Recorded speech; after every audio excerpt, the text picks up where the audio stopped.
Hi, friends. It's Sarah May, and this is a podcast for Emily. I hope you like this. I hope it works for you.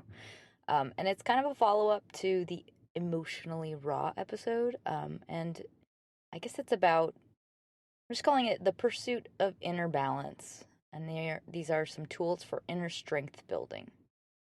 Because if you have listened to Emotionally Raw, you are probably in a very, very tumultuous patch in your life.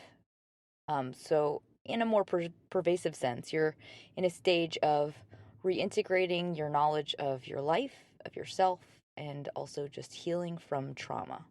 But you are also growing into a fortified, new, and improved version of yourself. So, if you're reeling from a recent discovery or the life you planned fell apart, this is for you. And it's a framework that I would like to present to you in the hopes that it gives you a point of focus as you move through this time. Because, yes, this time is painful, but it's also a time of growth. And you are growing right now, whether you know it or not. So, this is my way of saying, hey, look over here, grow in this direction. But before we get started, I just wanted to thank people who have given me reviews on iTunes and also have followed me on SoundCloud because it's really awesome just to feel love and support from you. So thank you. And if there's anyone that's out there that's been about to do those things, please do. Because I'm trying really hard to build some momentum and I want to do this and be better at it. So let's get started. Um, so I know this is a very sad, painful time, but I want you to consider that this is all part of the path and it leads you to a better place that you are meant to be in. And you would not be there if you had not gone through this because it's a breaking down of structures in your life. And because of that, a very big window has just opened and there's a really wonderful opportunity that's sitting there. What is it? A permanent approach to life, and it comes from a very rare and valuable perspective. So think of it as a new program that you can upload into your brain, and it gifts you relief from all self inflicted pain that results from a desire to predict or control. And that means you are going to be living with an innate understanding of the difference between what is and is not out of your, or what is and what is outside of your control. And it's also an innate grasp of what it means to be you as your true and best self. And that person will remain on stable ground at all times. So, this program you're going to upload, I'm just going to call it Inner Balance. And it's the key to living a totally present and meaningful life.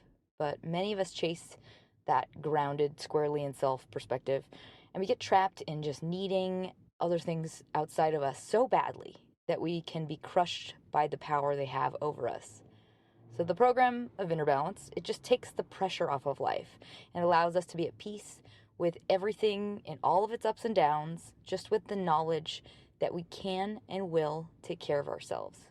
And because of that, we can just let go of knowing or needing to control the outcome.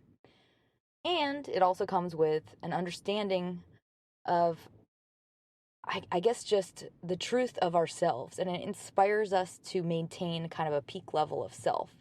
And that creates just this state of clarity. And it allows you to just live your life fully, be present, and also forgive yourself the duty of worrying about it. You can just be. So, this state is what many want, and few can understand how to attain because there's just a lot of built in muscle memory that's working against us. So, that superpowered brain won't stop solving, especially when you're in pain. And you can't stop telling it to try and to stop trying to protect you. I mean, it almost would seem not self loving to try and stop yourself from trying to fix the situation you're in. Um, so that's totally normal. But I'm going to try and offer you a framework by which to examine this in so that you can help yourself and also relieve yourself of some of this just nonstop computer solving that your brain's probably doing right now. All right, part one. Just because I know this is a very tough time and it sounds like very colorful and flowery, all these awesome things you can do, I wanted to address maybe just the overwhelming feelings you might be having and just a way to kind of see your way around them in the hopes that it'll help you soothe them a little bit better. So part one is just what you might be feeling right now post-trauma. If you went through hell, you're like a beaten puppy and you're kind of probably waiting for the next shoe to drop. So logically, you might be feeling like life just might destroy you. So it's like, what the hell is going on? I can't take another blow. Like everything feels very like sharp and no, please no, don't, please don't hurt me. Like everything is just scary. And you're also probably feeling two kinds of horror or dread. Like those obsessive solving thoughts kind of bring waves of anxiety and pain. So those two kind of really crippling feelings of horror and dread, I think, are coming from two different kinds of places. The first one is that fear and dread of just intense future pain. Like you're imagining this loss in its entirety and it as it pertains to your future. And you're also just mourning the past life you had being gone. The other kind of pain is that you cannot trust anything about your hopes or your projections of yourself. And that's just that feeling that all you built is lost, or you failed at planning this life and therefore things are not going to work out for you because look what happened. I trusted that things were perfect and they were going to work out, so I can't rely on anything I think at all. So all your faith in yourself and your path just probably everything looks bleak. So in both of these cases, both of these fears, you have a very valid reason to feel this way. That's no doubt about that. But you must know that 99.9% of all of this pain is coming from your brain's simulations. So they're not accurate or existing in reality. They are imagined calculations that are resulting from this intense trauma and the emotional pain.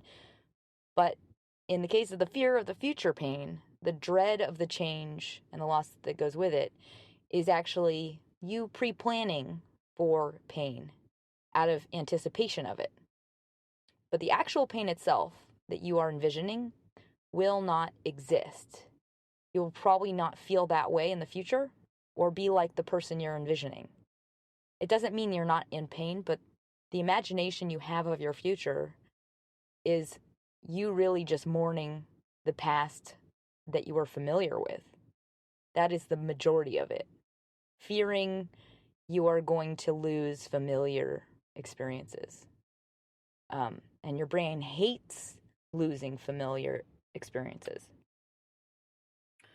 So if you're fighting with accepting where you are, that's natural, and that's part of just shock. But know that it is exacerbated. So the pain you're feeling is exacerbated by fear of the unknown, and that is manufacturing more pain in your mind, and it's making you live it out as though it will be true. The real pain you will experience in the future will be manageable, and you will be able to live through it a little at a time with much happiness sprinkled throughout. And the truth is, you are in it already. You are already managing the worst of it right now. It's not going to be worse, it's only going to be better. So the pain that you might feel as a result of not trusting yourself anymore or believing that things are going to work out, that is just shock. So that's you trying to make sense of it all. Plus you are resisting what is unknown. So in that pain state, you are probably worried about trying to let go of planning because you've been planning so far. You planned your whole life. I've planned out everything I had before. And now I don't know if I trust anything, but like you're struggling with that because you still want to keep planning. Like that's your inclination is to keep planning the future because you've been doing it thus far. But all of that it was an illusion. Your perception that you were controlling everything that happened up until now and that you predicted it all was an illusion. So the only thing that was lost is just the illusion itself that you had control at all. And I know unknown and unforeseen is not very comfortable, especially right now. But in truth, everything in life will always be unpredictable. It's just the illusion is now gone for you. So I know it's overwhelming when you feel so vulnerable just to get comfortable with the unknown. But for now, just try and think about embracing it. And just stay open to it and just let go of the job of expecting things. Let go of the job of simulating the future. Just trust that all of those simulations are false. You could not possibly know your future from this point. So let go of the job of trying to figure it out and try and think of that fact as something comforting and beautiful, something limitless. And this is all leading you to a life that is grand and great and beyond what you could possibly comprehend right now. It's beyond what you know of yourself right now from this place. So let go and embrace the unknown and just focus on beginning to grow. So let's move on to part 2, which is kind of that growth process or creating a framework based on this window of opportunity you have right now. You might hear my stomach grumbling. I hope you don't. Just realized I can hear it. I don't know if you can. Sorry, it's lunchtime. I'm kind of hungry. Part 2, the new framework. So in the context of a blow, you're probably craving balance, which is a good thing. So you're craving no highs, no lows. You just want to be safe and okay, and you don't want to have to be in pain, which is natural that you're craving stability inside of yourself. So a lot of us know we want stability. We want to always be okay and never suffer from resistance and just be able to be. The hard part is we end up trying to kind of muscle our way there and we can't figure out the right path. You can't fabricate that path. And that's often due to the fact that we're unconsciously making choices that are not aligned with our highest values for our life. We're not demonstrating to ourselves that we are committed to our values, or we are just not aware that our decisions are not aligned with those values, or we are too afraid to act in alignment with them because we just believe we will never get them or we can't get any better than what we have. And it's also often a result of just your daily focus not being completely focused on these highest values. Like, they're just not top of mind. So as you heal right now and move forward in your life, very simply, you are going to make your life's perfect balance and harmony, your highest values, the bar of measurement for all decisions moving forward. That is your goal. You must choose above all factors, any individual person, any specific results, the goal of wanting to do what's best for yourself, holistically, based on your highest values. And you're going to make that goal your golden rule for everything. And you're going to obey it at all costs. And that is going to lead you to your life's happiness. It's going to lead you to everything you ever want and more. And that's the key to this framework. You're going to look at everything in your life measured against that bar. Not what do they want me to do, or what should I do, or what if I never meet someone again, or I'm never going to be able to change, or like, is that even realistic? No. You're only going to think of it in terms of like, am I obeying my highest values? Is this in alignment with my highest values for myself and my life? The only exception to this would be if you have growing children that rely on you, because you really have to put them first. But I would say like that would probably align with this highest value of like being good to yourself. It's probably part of your highest values. So this framework begins with you deciding for yourself that you want this goal, that you have this pure goal for yourself in your life. And then accepting that you're going to make that the motivation for everything you do moving forward. And that's when you can just let go of everything else. You can let go of thinking over the future, of planning it, of all the little stuff. Because the only thing you have to do is just stay conscious, which can be hard, especially when you're in a lot of pain. Just to even stay connected to your body can be a massive task in itself. Aside from that, you're going to stay in your life, take good care of yourself, and don't bury your head in the sand. Like, you're not going to ignore your truth. I think a lot of the time when you go through a really traumatic life change and you're dealing with like a lot of mourning, it's like, because it's so overwhelming to face the truth, you will want to retreat and pretend you don't know it. You'll want to bury your head and say, I don't know really what I want. When in truth you do, but you just can't bring yourself to accept it. So make your goal pure, meaning I want to be loving to myself. And then you'll just start to see everything go your way. And just let go of how you're going to get there. Let go of what your life will look like when you get there. and just walk that path. That is the most pure and important path you can walk. And the cool part is, like, everything gets super simple. You don't have to debate so much anymore or worry about stuff so much or what people think. It's like it all falls aside to this thing. So you start asking questions like, will this support my balance? Is this what I need to do to take care of myself? Is this in alignment with my values? Is this what's best for me? Is this coming from the right place? Because, like, once you honor yourself above all else, it's everything is crystal clear. And if you're thinking this sounds selfish, it's really the opposite, because you are putting on kind of more stable shoes. You're putting on combat boots so that you can spot other people on their path in a totally different way. You're taking off the high heels that look pretty. It's like you're really committing to solid footing. And instead of continuing to preach, I'm just going to go to the steps to create your framework. And if you don't have a pen, I'm going to post this in blog form. It'll be on Hello Giggles on Sunday. So step one to creating your personal framework for perfect balance is recording the values that you're going to act in alignment with moving forward. Grab a journal, and based on your new knowledge, you get to kind of decide what it is you want, because it's probably opened up your eyes a little bit. Whatever experience you've just gone through has probably like changed what you value around you. It's probably purified those values much more.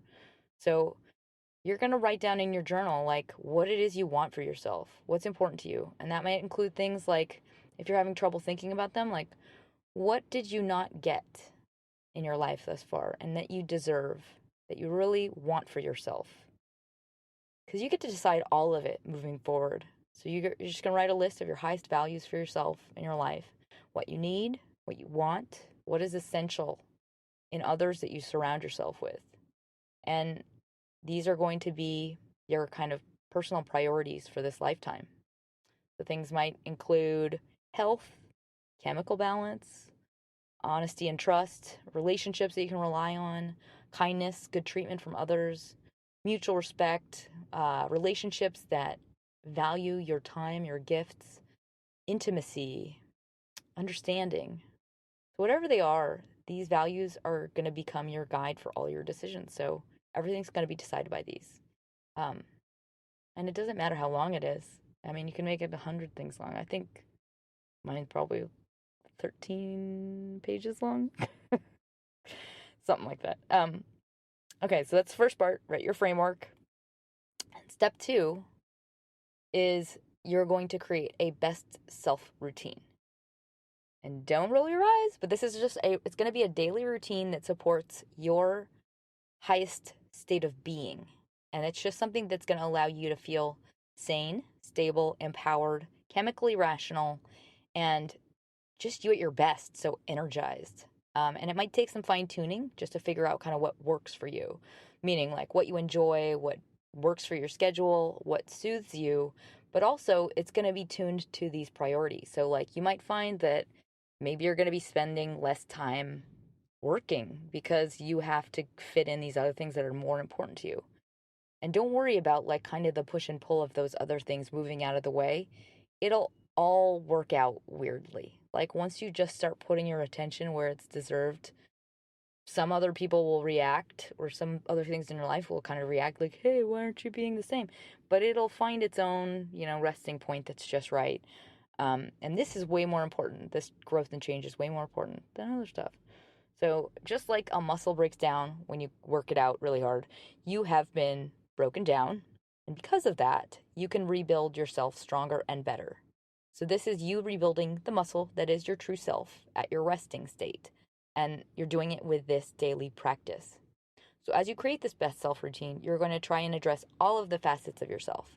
And a lot of them are going to be related to soothing pain and creating a chemical balance, but they're also going to address social, educational, spiritual facets of you as your true best self. So, for example, chemical would mean you are creating a daily exercise routine and a stable, healthy diet. Social would mean surrounding yourself with people and groups that are affirming to your highest values and also support you. So that could be like 2 friends that just really get you, and a support group, and an exercise class or a class that enhances you in a new exciting area. So just choose deliberately based on the positive influence that it gives you. Educational might mean you're going to just enhance your objective perspective of your life now. So also furthering yourself in just a new direction, um, like books that empower you, podcast therapy, uh, and maybe, you know, just starting to just steer yourself in a path of some sort of higher enlightenment. Spiritual, this could mean a lot of things, but I think the best definition is just part of your routine should be dedicated to broadening your understanding of just life outside of all the other stuff. That could mean just spending time getting in touch with yourself, allowing yourself to heal and regenerate. And then it could also mean just listening to things that are outside of you. So looking for new and greater and bigger than yourself. So those facets, think of your daily routine and plug in as much positive influence in every orifice of yourself, gross, as possible. And just go for it all at once and be consistent. Respect the routine because it is essential that you don't stop. And I don't mean that you can't sleep every night, but like you'll find a balance, but be aggressive. Like I would say go bigger than you feel comfortable with at first and then kind of balance it back a bit. And just don't get lazy about the items you know deep down are helpful to your improvement and your balance. Like, do it like your life depends on it. Be honest with yourself about your goals and your commitments, and just don't cut yourself any slack. It's like that thing where you're like, but I'm tired. It's like, don't listen to that. Everything is a decision. You decide how to lead a day in your life. And one important rule throughout this, I'm going to say it's 2 months minimum. You're going to stick to this daily routine. Minimum. Once you have it kind of set in stone, then start the 2 months. But one important rule is you are going to be completely committed to your needs outside of this new happiness daily routine thing. And that means treating yourself as like a temple, like a wise voice that needs to be listened to intently. So it means allowing yourself to relax when you need to rest, supporting yourself when you need to go for a walk by yourself, just being very super sensitive to your own needs and obeying them as like a high priority. Like if you're cold, get yourself a sweater. It's hard when you haven't done that for a long time, but like really be sensitive to what your voice is saying inside. What do you need right now? Are you tired? Do you need to be around somebody? Obey that voice. And if you're worried that when you start to act in these ways, like if you're starting this daily routine and you're worried like, but it's not going to stick. I know myself. I'll fall into the old habits, and we all do that. Not in this case. The awesome thing about this growth is that it is permanent because it's knowledge. It's knowledge that can't be unknown. And I'll explain more about it later, but like the value that this process will bring to your life is so profound that you won't just return to the way you were before because you are finally aware of who you are. And because of that, you don't want it any other way. Like you're finally confident and sound and solid, and essentially you just start living as the person you really are. And everything just kind of makes sense. So your actions and your decisions just get simple and they're automatic. And it's just like, it's such a powerful truth. It's such a relief that you just you fear it going away. You never for a second want it to go away. All right, let's move on because that's the framework. That's it. Those are the 2 steps for fortifying kind of this growth, this personal growth. And it's going to change your complete state of being. And you have to just do it with fervor for at least 2 months. But because you're in healing and it's probably a day-to-day managing process, I'm going to give you some tools for when you're struggling with some particular kinds of challenges. And so the first 2 tools are for when you are struggling to act in alignment with those highest values, because often there are going to be decisions that you have to make that are very, very hard to follow through with because they just require you confront such intense pain. And this is these are some tools to hopefully help you stay committed to your highest values in the face of that overwhelming fear of that pain. So the first one is called the magic box. And this is for if you're struggling with making hard decisions and there will be those times. It'll help you just solidify your own goals so that you can really just go for it. So get a box. I think probably one that's half the size of a shoebox is good, but just one that feels kind of weighty or important. So not like a crappy shipping box. Like this should be a box that it means something to you. I recommend a wooden box. So it's going to be a box that's going to hold your statements of your true intentions, as written by you on very small, nice little pieces of paper. So whenever you have those struggles and painful resistance to just acceptance of something that must be done, this is a tool for you to confirm on sacred paper these truths so that you can stay your own course. For example, you might say aloud to yourself, you're going to write your true goal down and you're going to say it aloud, and then you're going to ceremoniously fold it and put it inside of this box. So for example, you might say, I just want to do what's best for myself and do what I need to take care of myself. So you write that down and you say it aloud to yourself, and it'll just help you follow that despite how difficult the decision might be. And it could be really hard. And it's kind of like that thing when you can't bring yourself to admit something yet. And maybe that's you have to let go of somebody or something you love. And it's like once you say it out loud, you almost like hand a little bit more power to your highest self that knows what's best.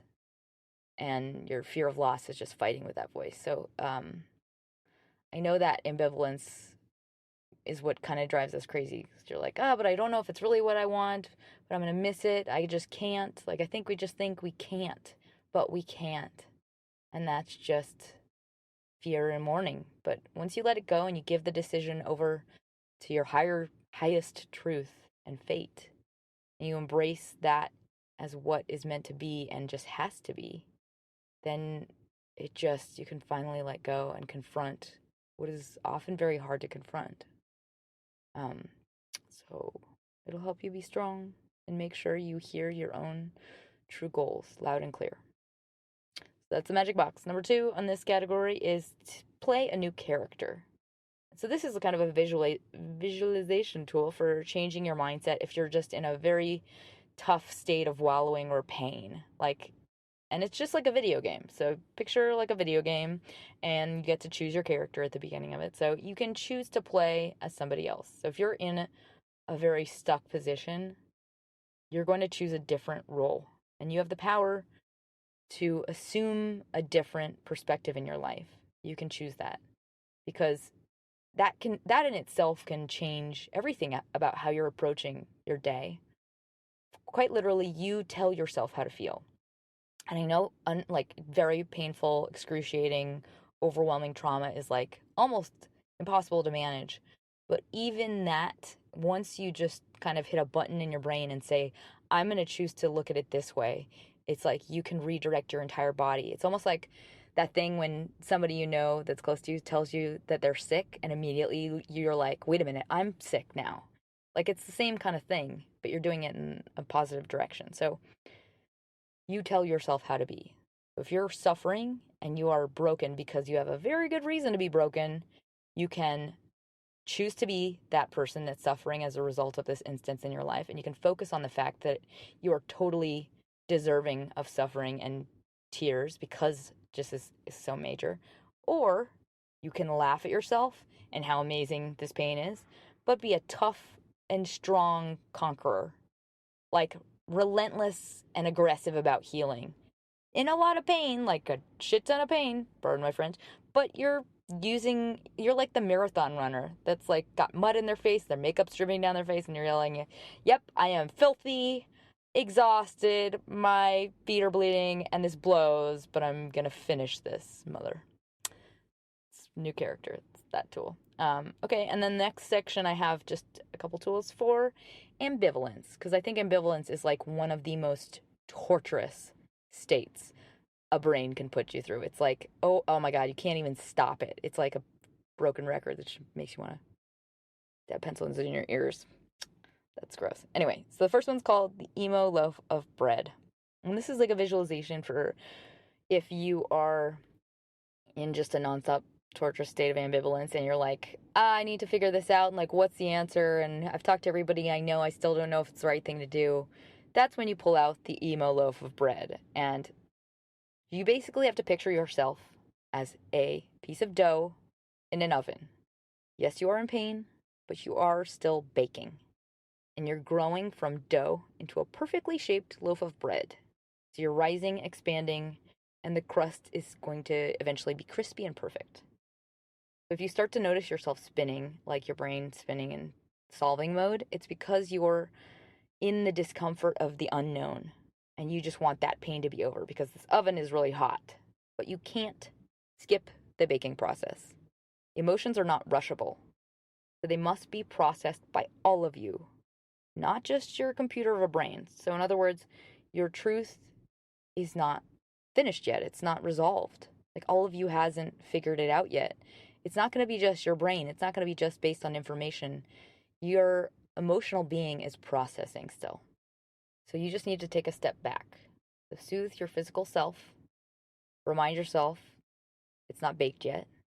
And if you're still struggling, maybe you think you've reached a conclusion, but it's foggy, or you think you know what you want, but you can't tell, just try, if you want to write this down, this is another way to just remember it for yourself.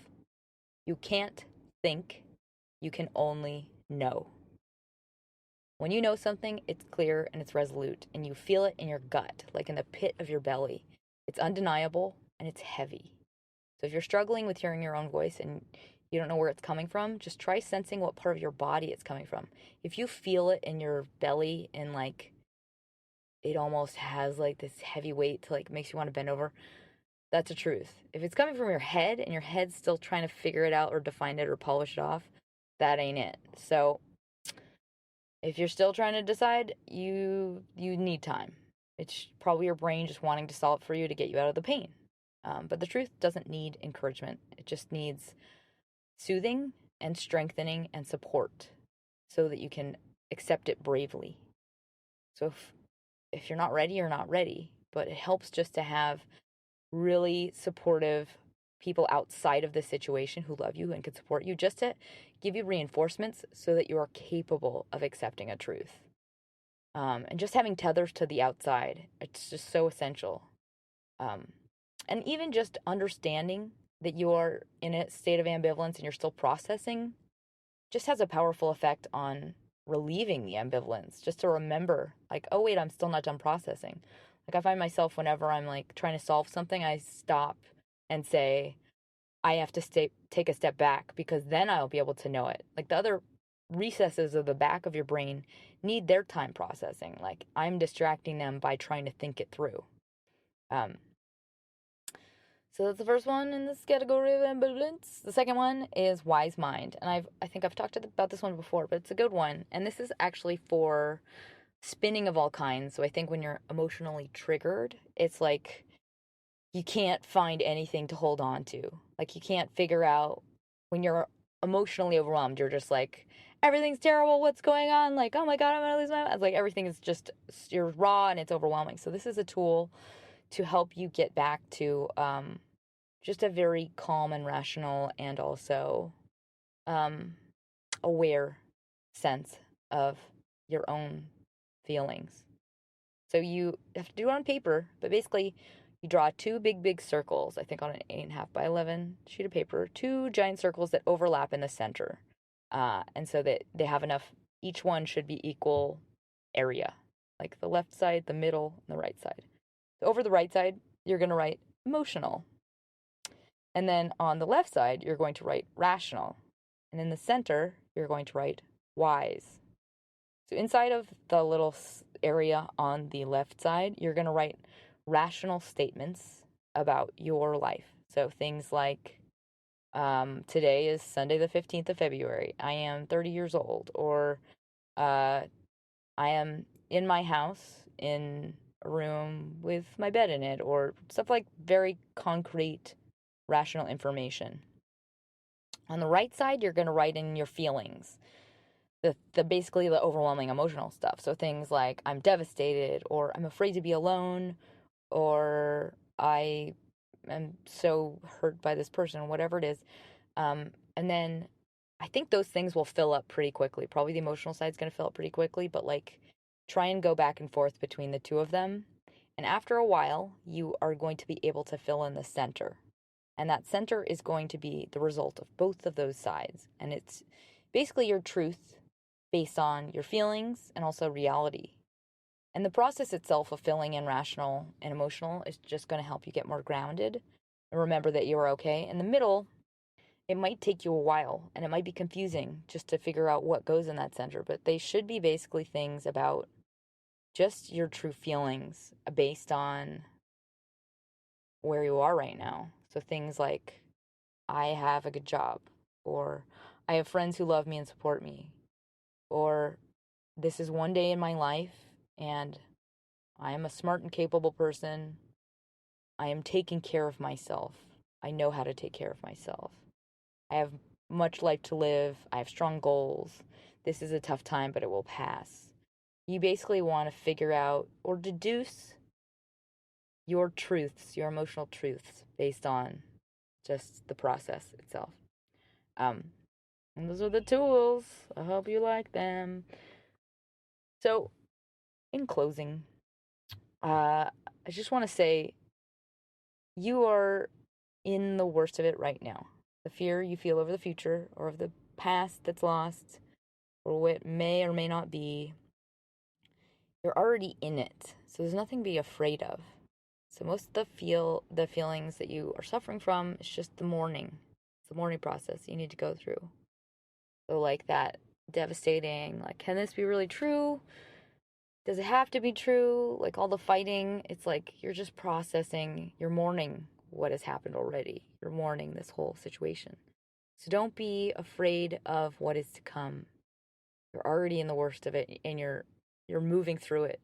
Whether you realize it or not, you're managing it and you are taking care of yourself and you're doing what you need to be your best. You're already doing it. And soon all will be understood. So all the stuff you are fearing, don't worry about it because you are capable of this and more. And you'll have a lot more perspective just as time passes. If you feel like your life shouldn't have fallen apart and you're trying to reverse the effects, I just want to offer you this. The result you face now is not an accident, and it's not your fault, but it could not have been avoided. So whether you would have chosen it or not, it has opened up a window of potential with a very valuable gift to be learned. So just stay open to learning and just seeing new things about yourself. Just proceed humbly and know that that is the only right path for you. And it's the one you've already chosen. You're already walking. And it's the profound approach to a lifetime that gives you its greatest wisdom. So you're going to soon have just a comfort with everything as it happens. So the best part about this framework and this pursuit is it gives you your natural resting state. And it's just something you don't know yet, but it's you. For the beginning of it, it'll be about maintenance and effort and training in the new habits and maintaining your balance, almost out of the fear of the pain. But once you live as that person for a while, just out of the constant effort, you realize it's who you are and you've always been. It's not a fad or phase. It's you. It's the real you who respects what you need to be that self and who only feels correct and normal when you are maintaining that state. So it's not a struggle or a fight anymore. It just becomes effortless because it's a part of you. It's synonymous with you. It's not I have to. It's I am. I do. I want. And there's just no more thinking it over. So the other awesome side effect of this practice is that you grow so capable of self-care and just so comfortable with that knowledge of that ability that you can just easily let go of all attachments to external things because you don't need anything but yourself. You know for a fact you are going to be okay. You can literally be at peace with all the stuff that floats into your mind and that used to pester you or worry you to fear its loss, because it doesn't matter. You will always be okay. You've proven it to yourself. You've been through pain, you've helped yourself, and you know that you will be there for you no matter what. And it's that truth that allows you to accept automatically, at default, at all times, what is out of your control, and also to embrace what is. So it's like you get choice without the struggle of fear and resistance. So just picture that. The rest of your life as lived without the ruse of being fixed to something. Just so peaceful. So if you start to fear or fight, just remind yourself it doesn't matter. What will be, and I will be okay no matter what, because I have myself. And that's all I ever need to be okay. So with that, know that you will be okay and you are already on your way. Just come from the right place always. And that is self-love. Don't be afraid to let go of the people and the things that were in the future you planned, because all is not lost. The happy moments you fear you will miss would have not existed as you pictured them, and the reality of your future will be very different. In fact, your happiness in your life will very likely increase. Why? Because there's new growth in you, and it has come to light. Your capacity and understanding has expanded. Just be ready to become the best self you ever were and go for it, because the best is yet to come. So I hope this helps, and I hope you enjoyed it. And Emily, hang in there. I send you my love and vibes of positivity. And don't forget to smile.